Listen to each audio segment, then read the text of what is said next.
So what does it really take to become a surgeon? Let's actually break it down into all the things which are required. So people think becoming a surgeon is just about being good in the operating room. But in reality, it is a highly regulated, tracked, tested, and measured process that takes at least 5 years after medical school. Today, I'll show you exactly how surgeons are made in the US from PGY-1 to PGY-5. And make sure you check the end so you don't miss any of the things that are going to be required, and so you can pre-plan how you're doing and measure yourself if you're achieving your milestones. Let's find out who controls surgical training. Well, general surgery residency in the US is governed by the ACGME, the Accreditation Council for Graduate Medical Education. The ACGME sets the minimum number of cases, required competencies and milestones, duty hour rules, and supervision standards. We actually have to be abiding with those because the program will be cited, and that affects the residency performance and evaluation. You don't just finish residency, you have to prove competency at every level. Almost 98% of people watching this aren't subscribed. If you're a medical student or resident who wants to think more clearly, prepare more efficiently, and perform better under pressure, this channel is built for you. Click the like and subscribe button and let's keep on So going. let's get started. Let's start with the intern or PGY-1. This is about survival and foundation. Your focus, managing patients on the floor, writing orders, notes, and consults, learning basic procedures. Operatively, you're mostly doing first assist or doing minor simple cases. Doing basic cases like appendectomy, central lines, and ports are going to be your bread and butter. You have to meet the ACGME milestones, which are going to be evaluated by your program.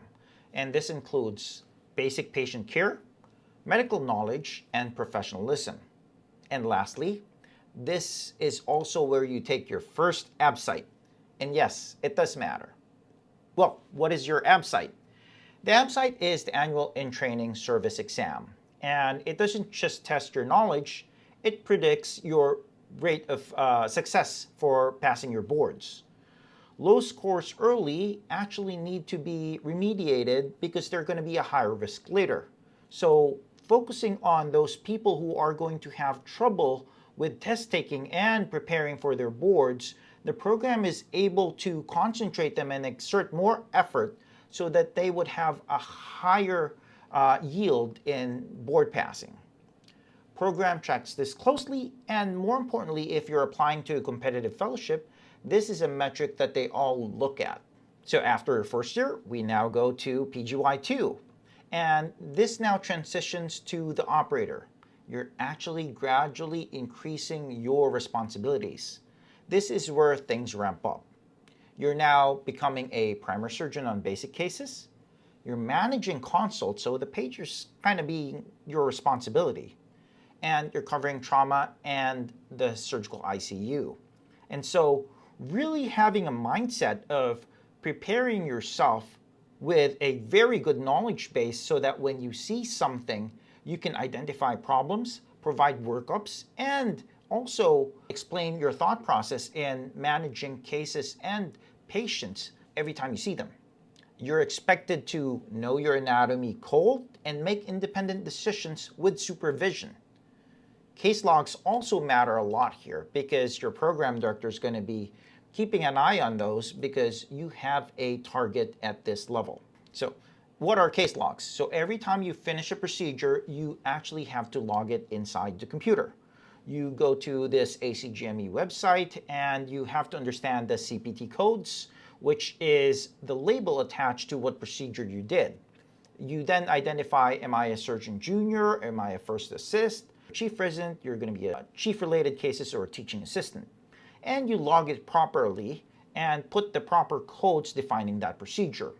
And at this point, your minimum require is 250 as a surgeon chief or teaching assistant. And you have minimums in laparoscopy, endoscopy, trauma and critical care. If you don't meet these numbers, you cannot graduate, no matter how good you are. As you go to your third year, you're now actually increasing your autonomy and the complexity of cases that you're managing. This is where confidence grows because there's familiarity, or it actually cracks because the stress now becomes overwhelming. You're expected to run services, lead juniors, and then handle complications. OR cases become more complex. This include bowel resection, complex laparoscopy, or emergency cases. Milestones now emphasize decision-making and leadership as you progress the chain, because you're now becoming prepared to become a chief for your next year, which is going to be your surgeon junior to a surgeon chief. I think the biggest transition is going to be towards your PGY-3 to PGY-4. Why? Because you're now going to be treated as a chief resident versus a mid-level. Before, you have a lot of guardrails because they understand where you are. But as you get closer to graduation, people expect a lot more from you because you're going to be practicing general surgery independently in the future. So critical thinking and managing complex patients is going to be very important, and people are going to be more critical with your technical skills because you have to be an independent operator pretty soon. As a chief resident, you are expected to run the operating room, supervise your juniors, lead rounds and services, and make operative decisions. Most of your chief cases happen here, and these are required for graduation. The transition from PGY-4 to PGY-5 is actually just less because you are now have been acting as a chief resident starting from the fourth year. And so it depends on what rotation and what your focus is after general surgery residency is. But hip hip, the final gate. Graduating residency doesn't make you a board certified general surgeon. You still have to pass your ABS qualifying exam, which is your written, and your ABS certifying exam, which is your oral boards. Oral boards test your judgment, management of complications, and ethical decision making. Only after this are you a board certified general surgeon. So, becoming a surgeon isn't just about passion.